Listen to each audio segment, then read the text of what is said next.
Sir यहाँ पे आज आए हैं रई गाँव में 2 लोगों में मृत्यु हुई थी, क्या कुछ समझ आया सर? अभी तक जो मैंने एनालिसिस किया है मुझे ऐसा लगता है कि इनका फूड पॉइजनिंग अथवा वाटर पॉइजनिंग है। पानी का सोर्स जहाँ से पीते हैं लोग तो उसमें कुछ न कुछ प्रदूषण था जिसकी वजह से इनको गैस्ट्रोएंटेराइटिस हुआ और डिहाइड्रेशन की वजह से इनकी डेथ हुई है। 2 डेथ हुई है, बाकी लोग जितने अस्पताल पहुँच गए वो सब ठीक है, कोई दिक्कत नहीं है। लगातार यहाँ पर मेडिकल शिविर लगा हुआ है, सब लोग आ जा रहे हैं। सभी हमारे अधिकारी इस एरिया के लिए सचेत हैं। और जैसे मुझे पता चला तो मैं 2 दिन एक्चुअली कुसमी ब्लॉक में ही मैं उस क्षेत्र में था जो बिटखुरी वाला एरिया है, दुबरी और डेबा चिंगवा की तरफ था और उधर नदी उदी बाढ़ गई थी तो मैं उधर एक दिन फंस गया, नहीं आ पाया। कल मैं सीधी आया, आज मैं यहाँ हूँ आपके बीच में, इन लोगों के बीच में जैसे पता चला मैं आ। जी सर, हम एक और डिजिटल इंडिया की ओर बढ़ रहे हैं, दूसरी ओर आज यहाँ पे नाले का पानी पी रहे हैं। बिजली, सड़क, पानी जो जीवन जीने के लिए मूल आधार है वो भी इनको उपलब्ध नहीं हो पा रही है सर। ये निश्चित तौर से कष्ट की बात है, इसलिए तो मैं यहाँ आया हूँ मुझे जानने, और मैंने आज ही इनके लिए सैंक्शन करवा दिया। मैंने कह दिया 3 हैंडपम्प हम यहाँ करवाएंगे, जैसे अभी बरसात है, ठीक है। इनका एक हैंडपम्प बना है वो ख़राब है, निशान नीचे गिर गया है, हैंडपम्प है, तो हम इनके यहाँ अभी कह के जा रहे हैं कि हम 3 आपके यहाँ बोर करवा देंगे। बिजली के लिए भी हम सोलर की व्यवस्था कर देंगे इनके यहाँ, और इनके यहाँ बिजली वैसे भी आ जाए उसकी, चूँकि अभयारण्य में वो एनओसी का प्रॉब्लम है, ठीक है, तो हम एनओसी भी लेकर के और कोशिश करेंगे कि यहाँ तक केबल सिस्टम से और बिजली यहाँ तक आ जाए। खुला तार तो आ नहीं सकता जी। भुईमार में एम्बुलेंस आज भी नहीं है?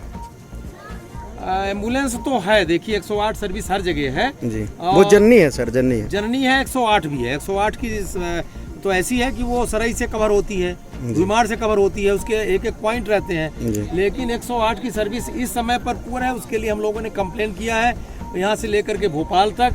कल भी कलेक्टर साहब को हमने लिख के दिया, इसके पहले भी हम 1 महीने पहले दे चुके हैं कि जो 108 सर्विसेज यहाँ है उनकी सर्विस हमको ठीक करने की जरूरत है, वो समय से आ नहीं पाते हैं, तो उसको हम करेक्ट करेंगे। जी सर, यहाँ पे इतना बड़ा गांव है, नेटवर्क विहीन है, नेटवर्क नहीं है सर आज भी यहाँ पे, और उप स्वास्थ्य केंद्र जैसे सुविधा जो निम्न है वो भी यहाँ पे नहीं है, भवंतर नहीं है सर। उप स्वास्थ्य केंद्र तो यहाँ का मैं समझता हूँ कि केसलार है कि भुईमाड़, क्या केसलार है, भुईमाड़ में है, भुईमाड़ में है।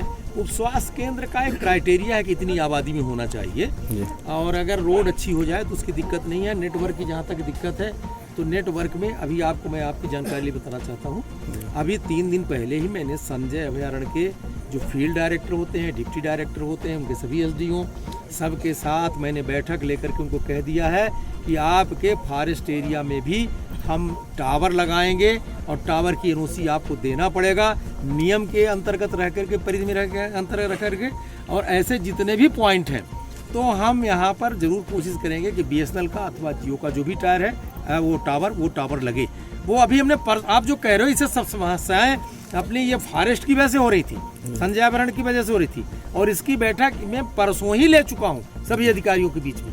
बहुत सारी उस क्षेत्र की समस्याएं थी, जहाँ मैं था वहाँ भी गाँव की बहुत सारी जमीन की समस्याएं थी, वो समस्याएं मैंने परसों ही बैठक में सब दूर करा दिया है। सर तो टावर भी मैं हम लगवाऊंगा इस क्षेत्र में। सर आखिरी सवाल, ये यहाँ पे विद्यालय जो हैं वो पूरे खंडहर हो चुके हैं, सब चूकते हैं, बच्चे उसमें बैठने को मजबूर हैं सर।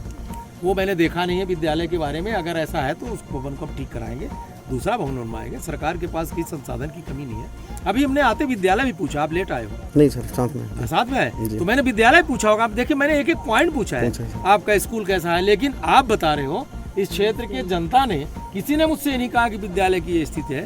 तो अगर आपने मेरे संज्ञान में रखा है तो मैं इसको भी इनसे पूछ करके ठीक कराएंगे। धन्यवाद।